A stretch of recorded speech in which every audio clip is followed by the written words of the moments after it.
Bonjour à tous. Alors, avant de commencer la vidéo, c'est une réparation qui a été très très longue et que j'ai voulu. Au début, je voulais faire une seule vidéo, mais ça faisait presque 18 minutes. Et le problème, c'est que la réparation est liée dans la vidéo, mais par contre, c'est beaucoup trop long. Pour ceux qui cherchent vraiment la solution du problème de son, ils vont s'intéresser à la deuxième partie de la vidéo. Et pour ceux qui savent déjà comment je travaille, la première partie, vous l'avez tous déjà vu. Vous avez tous déjà vu comment je répare les pistes. Donc, c'est pas forcément intéressant pour vous. Donc finalement, j'ai coupé la vidéo en deux. Là, c'est la première partie, on va parler de la réparation de la piste. Et donc, la deuxième partie, donc la vidéo qui sortira tout à l'heure, vous aurez la réparation du problème sonore. Allez, c'est parti. Bonjour à tous et bienvenue dans cette nouvelle vidéo où on va s'attaquer à un Amiga 1200. Bon, à première vue, pas grand chose, on va changer les condensateurs et faire un gros nettoyage. Mais si on regarde de près, on voit ce petit bout, alors je vais faire un zoom, il reste une piste, voilà, qui est complètement arrachée. Elle est carrément brûlée. Donc cette piste, si elle est aussi abîmée, si elle est autant brûlée, hein, parce qu'on voit qu'elle est carrément désolidarisée de la carte, ici elle est carrément coupée, et bien ça c'est typiquement dû à un court-circuit. En général, quand on fait passer, quand on va faire un court-circuit entre le 5 volts et le 12 volts. Là, en l'occurrence, je pense que c'est le 12 volts. Et pour ça, ça va être très simple à démontrer. Je prends le multimètre, je me mets en position continuité. Tac.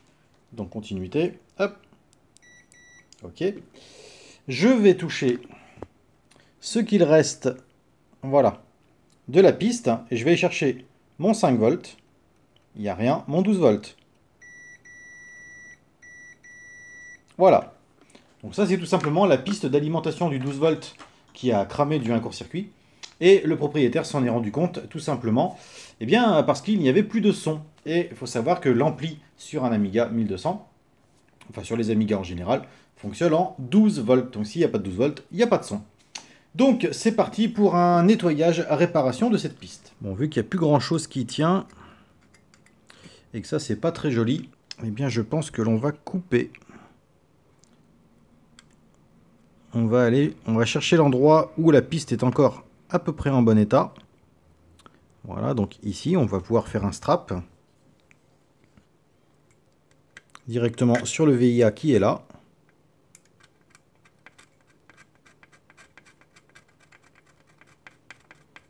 Voilà, on pourra faire une belle soudure ici. Cette partie-là, on va la couper ici.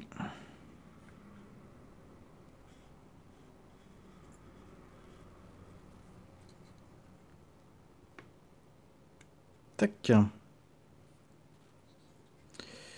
Pour reprendre ensuite celle-ci.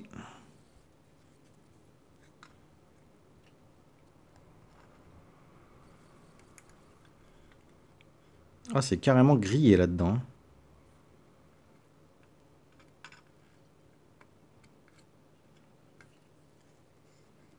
Tac.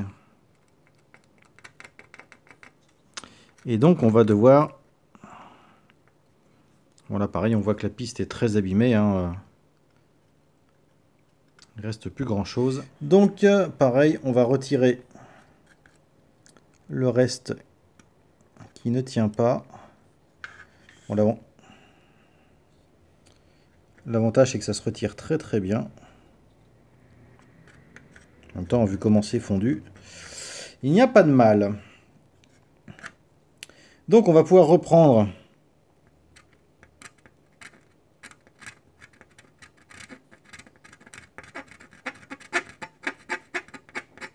cette partie-là, que l'on va donc ressouder à son opposé ici, en passant par ici, puisqu'on a un VIA. Donc là, on va étamer la longueur totale.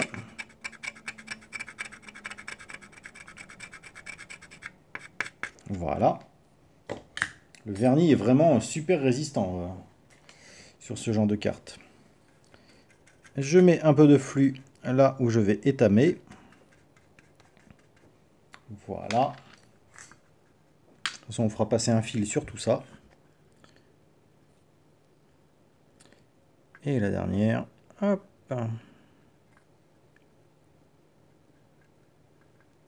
Tac. Allez, maintenant, on nettoie la piste pour enlever cette espèce de résidu là. Un résidu brûlé. Donc je nettoie tout ça et on y revient après. Alors pour ce faire, je vais utiliser un fil beaucoup plus épais que ce que j'utilise d'habitude pour faire les réparations.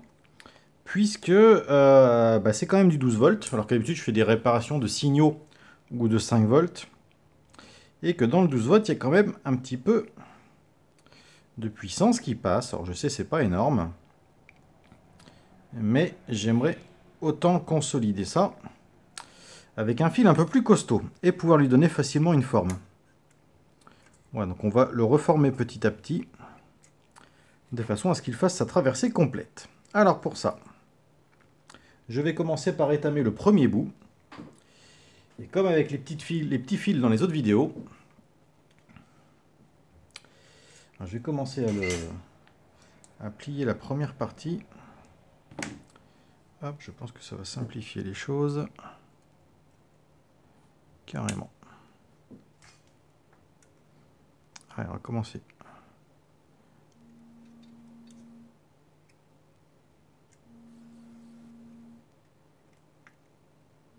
Hop.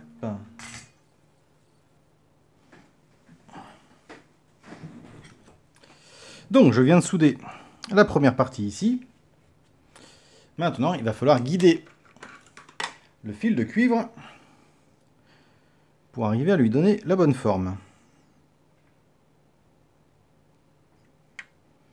Alors, je vais utiliser un petit outil qui sert normalement à entortiller les fils électriques. Je ne sais pas si on voit bien. Ouais, on voit pas terrible. Bon, bref. Vous allez comprendre la fonction quand je vais l'utiliser. Tac, ça permet de donner les angles.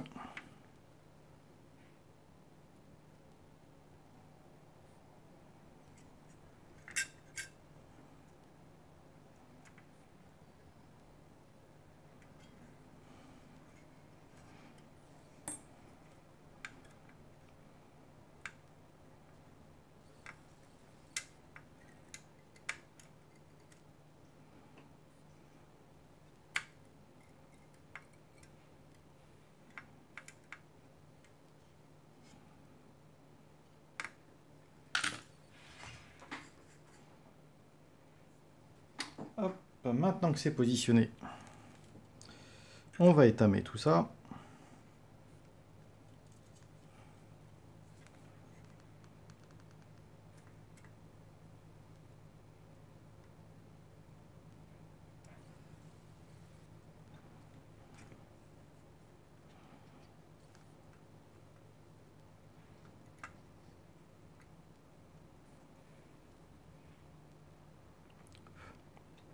Hop.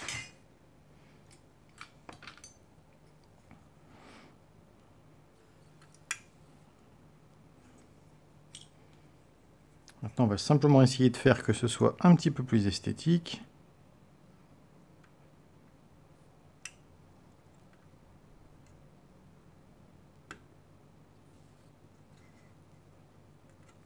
Et pour moi, ça me paraît pas mal.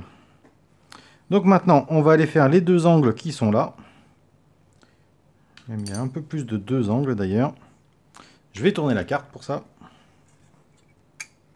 Alors ça, c'est un outil qui est super pratique.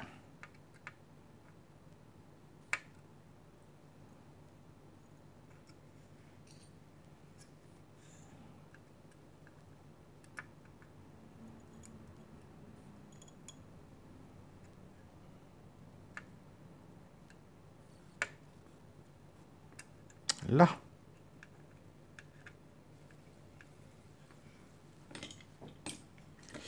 Maintenant, je me sers d'une pince bien plate pour aplatir le cuivre et qu'il soit bien en place.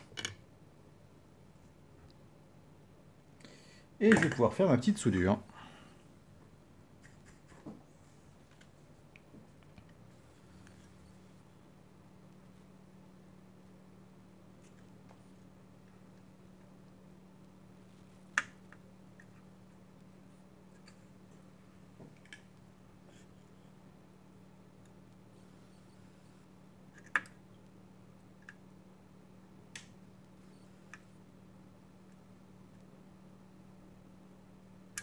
Tac.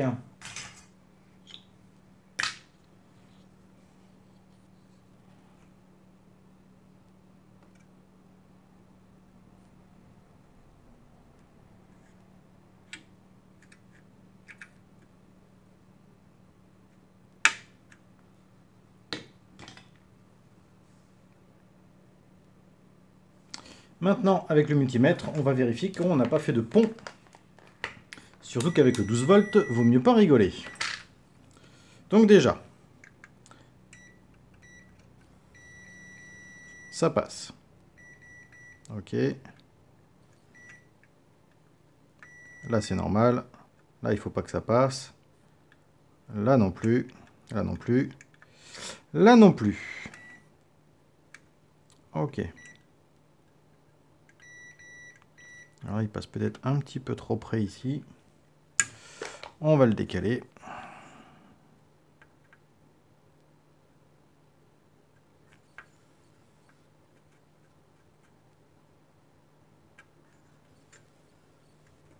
Voilà.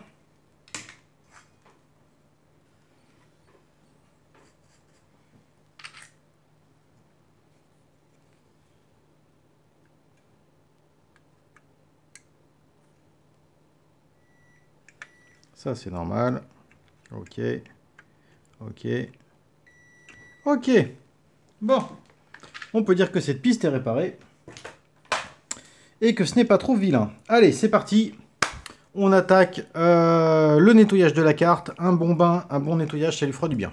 Voilà, la première partie de la vidéo est terminée. Maintenant, on va s'attaquer au problème de son. Merci d'avoir regardé cette vidéo et on se retrouve très bientôt.